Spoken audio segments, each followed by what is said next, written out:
Marge Simpson is being drawn into the Senator campaign Harris's attacks. voice sounds just like Marge Simpson. Comparing Kamala Harris's voice to Marge Simpson. During the last year of Donald Trump's presidency, one of Trump's lawyers made an odd joke on Twitter. Kamala sounds like Marge Simpson. You know, we've heard now sexist attacks and racist attacks on Kamala Harris. It was a weird, random comment, but the strangest thing about it was how it didn't even make any sense. Marge Simpson has one of the most distinct voices in animation history. Now it's Marge's time to shine. And it sounds nothing like Kamala Harris's voice. Yeah, that was very weird. Okay. It was all very bizarre. And, given that The Simpsons had recently taken to producing quick online shorts making fun of the Trump administration's frequent controversies, the writers and animators were primed to quickly come up with a response to this odd tweet. I teach my children not to name call, Jenna. I was gonna say I'm pissed off, but I'm afraid they bleep it. It's a decent enough clip for a show entering its 32nd season. If I ever thought I'd see the day Marge Simpson would be in our political conversation. It's 2020. Anything is possible. But it's actually far from the first time Marge Simpson has engaged with a Republican presidency that insulted her. And comparing this controversy to the Simpsons showdown with George H.W. Bush in 1992 reveals how Trump caused a major shift in the way entertainment and politics interact.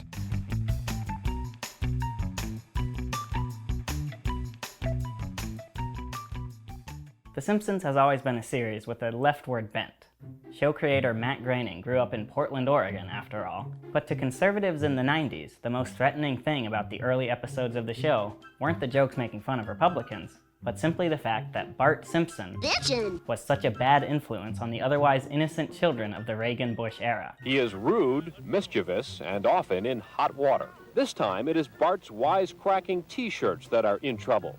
This one has been expelled from some schools for its profanity. So it was no surprise that First Lady Barbara Bush tried to discourage the show's popularity in a People magazine interview, where she said this. I love America's funniest home videos, but remains baffled after sampling The Simpsons.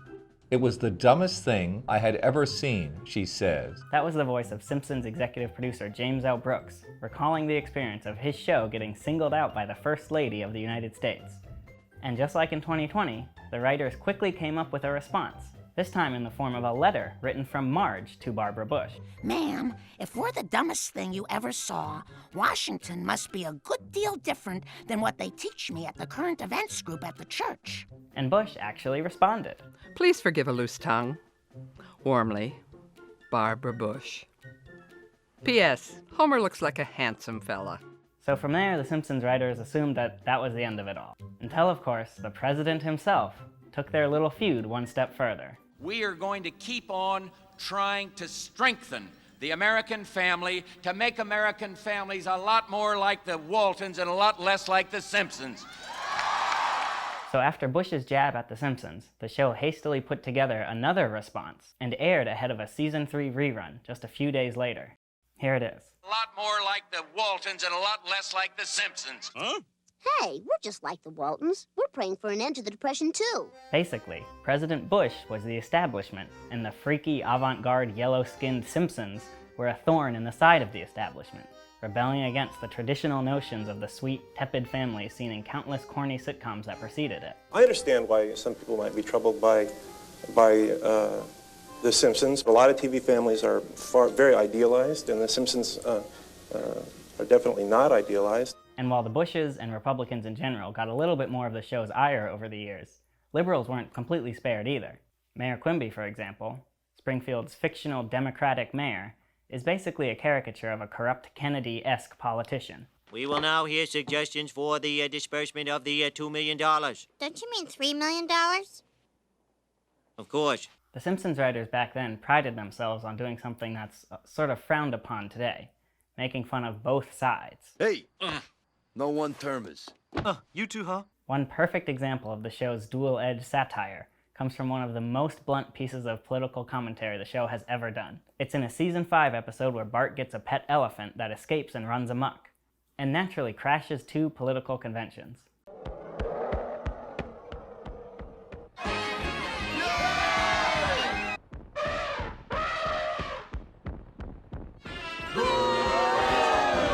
That joke gets a laugh out of me every time because of how incredibly on the nose it is. And while it's technically making fun of both sides, it's pretty clear which side they're making fun of more.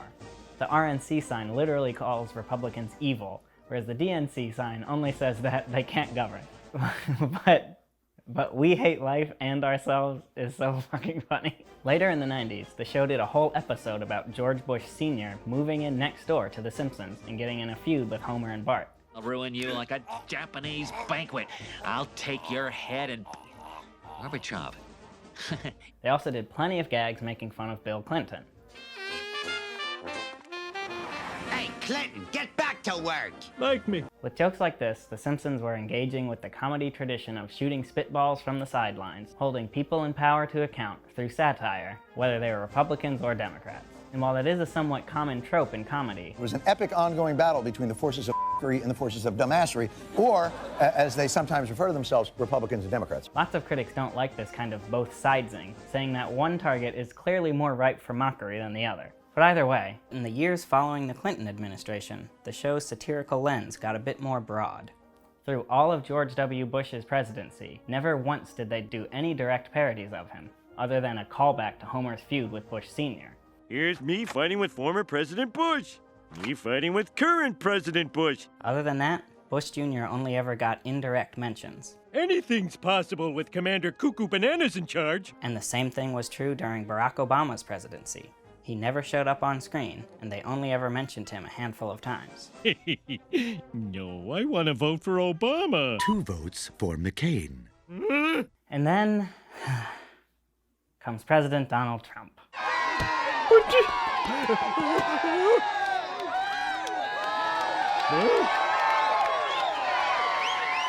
Somehow, a president so insane that many proclaimed him beyond parody, including, well, Matt Groening, became the most parodied president ever.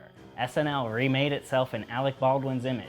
Stephen Colbert created a whole new series to lampoon him. And unlike with Bush Jr. or Obama, The Simpsons went all in on Trump. As mentioned earlier, The Simpsons released a handful of Trump digital shorts on YouTube throughout Trump's campaign and administration that scarcely featured The Simpsons at all. Some are funnier than others, but overall they're pretty emblematic of why Trump is kind of beyond parody. Richard Nixon! I came to thank you, Donald. I'm moving up. Thanks to you, I'm now the 44th best president. For whatever reason, this Trump caricature was confined to the digital shorts, and he never showed up on an episode of the actual TV show. In fact, one of the few times Trump was mentioned on the show itself was one of their better Trump jokes in general. Kent Brockman here, interviewing 3 blue-collar men who voted for Trump. How do you feel now? Please stop interviewing us.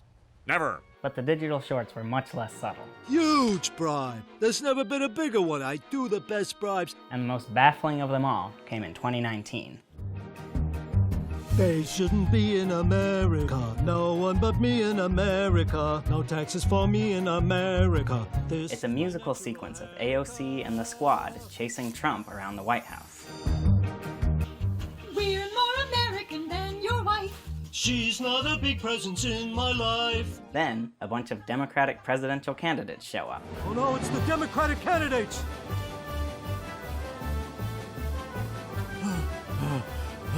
Can't be the first one to lose my breath. Can't be the first one to fall. So that was pretty painfully lame. The most interesting part of this clip isn't the treatment of Trump, it's the treatment of Congresswoman Alexandria Ocasio-Cortez and other Democratic lawmakers. They're depicted as larger-than-life heroes. Remember, this is a show that once depicted the Democratic Party like this. Now depicts certain Democrats like this. Or like this. And I'm not saying this is a bad thing, but it's a definite shift. Remember, The Simpsons used to be the thorn in the side of the people in power. And while the country was still in the midst of Trump's disastrous presidency, the Squad was part of a new Democratic majority in the House, and all of these dancing Democratic candidates are longtime politicians, so they're not exactly sticking it to the establishment. Who's an old man now? And I think the reason this happened is because Donald Trump had branded himself as anti-establishment. When I say corrupt, I'm talking about totally corrupt. Political establishment. Making fun of establishment figures was no longer a tool for satirizing people in power. It was what Trump horrifyingly did at his rallies and on Twitter every day. That crazy Nancy, she is crazy. Trump has basically become the Bart Simpson of the modern world, freaking out the establishment with his uncouth ways. Bitchin'! Son of a bitch. No offense to our spiky-haired friend. Some key differences, of course, being that, well, while Trump acts anti-establishment, he was also the fucking president. And Trump's brand of anti-establishment rhetoric is always so racist, homophobic, transphobic, and sexist that we can be forgiven for pining for the days when Bart seemed dangerous. So given that, maybe it makes sense that the left-leaning writers of The Simpsons would abandon their anti-establishment, both-sidesing roots and more fully ally themselves with Democrats, even if that essentially means standing up for the same government they once depicted as useless and corrupt.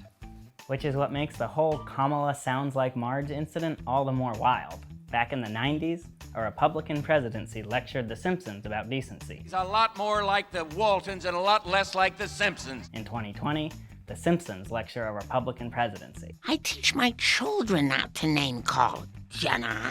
The left-leaning show went from crudely shooting spitballs at both sides to fully embracing the norms of decorum on one side. And it's not just The Simpsons who found themselves reinforcing democratic norms. NBC's Community even did a Get Out the Vote reunion video in support of the Biden campaign. We're going high, we're not picking sides, we're making a statement that anyone can get behind. Vote. And the cast of Parks and Recreation hosted a fundraiser with the Wisconsin Democratic Party. Unsurprisingly, if there's one show on TV that still occupies The Simpsons' old place of an anti-establishment thorn in the government side, it's a show like South Park. With Matt Stone and Trey Parker's libertarian worldview, they still find themselves slinging shots at both the right and the left. But unfortunately, that leads to no shortage of shitty, problematic stances. So at least The Simpsons siding with Democrats means they're not being overtly transphobic like South Park, with shows like The Simpsons making fun of all of the establishment for so long. I've said it before and I'll say it again.